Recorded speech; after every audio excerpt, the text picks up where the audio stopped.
12 ফেব্রুয়ারির জাতীয় নির্বাচন ঘিরে দেশে বিদেশে অপতথ্য ছড়াচ্ছে একটি গোষ্ঠী।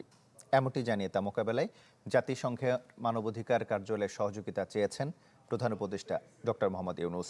আজ জাতিসংঘের মানবাধিকার বিষয়ক হাই কমিশনার ভলকার তুর্কের সঙ্গে টেলিফোন আলাপে অধ্যাপক ডক্টর ইউনূস বলেন, বিদেশি গণমাধ্যম, স্থানীয় উৎস উভয় দিক থেকেই নির্বাচনকে ঘিরে ব্যাপক মাত্রায় ভুল তথ্য ছড়ানো হচ্ছে।